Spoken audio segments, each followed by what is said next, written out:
The Abyss Defiant is a legendary auto rifle recently added with the Crota's End hard mode and can be obtained from the bridge checkpoint. Now I'm going to be comparing this weapon to the Atheon's Epilogue, which can be received from Atheon through the Vaulted Glass, either on hard or normal. As it seems with most auto rifles, there's usually two variants, the high impact low rate of fire variant and also the low impact high rate of fire variant. The Atheon's Epilogue is an example of the high rate of fire low impact, and the Abyss Defiant can be found somewhere in between those two lines, as it gets access to the focus fire perk, increasing its damage, just like the Suros regime. Let's get into the good for both these weapons. So the Abyss Defiant manages to handle really well with high stability and high damage, of course. This is my personal favorite, which I will obviously get into later, but I just enjoy these kind of auto rifles that do massive damage with a lower rate of fire.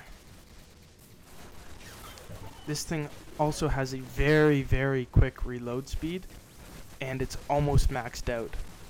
Now if we get into the bad things with the Abyss Defiant, there's really not too much, although the mag size is not necessarily huge, and the range drops off pretty early.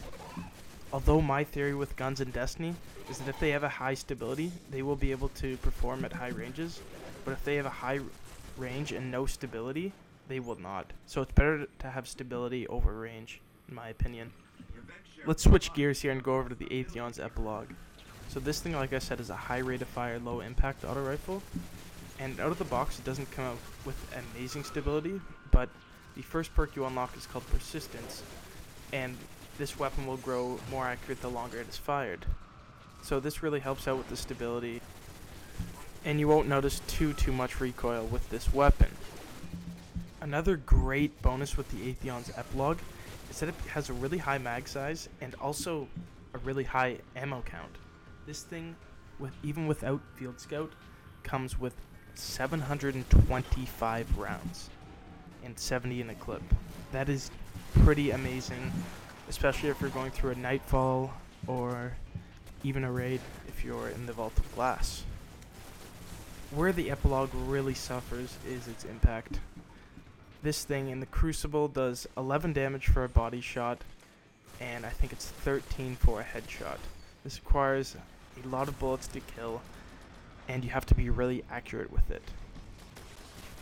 However, this is the same with all auto rifles of this variant, so I wouldn't blame the Epilogue too much, and it honestly just depends on your playstyle, whether you like this kind of auto rifle or the other kind.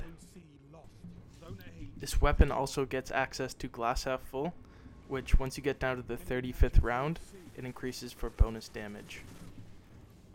Now we get into the real review of these two weapons.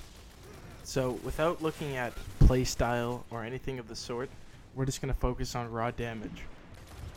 So the Atheon's Epilogue clocks in at a whopping 2,263 damage per second, while the Abyss Defiant clocks in at a 2,074 damage per second, and this is while the focus fire is activated. But if you have hipfire on instead, it's 2,528 damage per second, which beats the Atheon's Epilogue.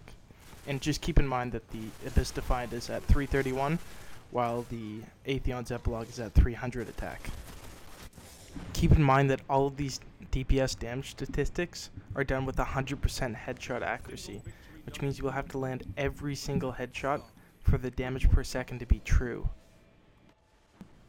This means that the Abyss Defiant and Crucible will have a quicker time to kill than the Atheon's Epilogue, but only with the hipfire attachment active. Well, so what's the point of holding on to the Atheon's Epilogue then? But I've already gotten the new 331 raid weapon. Well, there's lots of uses, and mainly because there's only two void primaries in the game right now, being Atheon's Epilogue and the Word of Crota. But the Abyss Defiant, on the other hand, is not really an exclusive among solar damage primaries. You have the Vision of Confluence, and also the Vex Mythoclast, making it one of 3 solar damage primaries. Although the Abyss Defiant is extremely valuable in Nightfalls because you want to have your Yellerhorn on for your heavy. The last thing I'd like to mention before this video ends is the actual chance that the Abyss Defiant has to disorient Hive Wizards.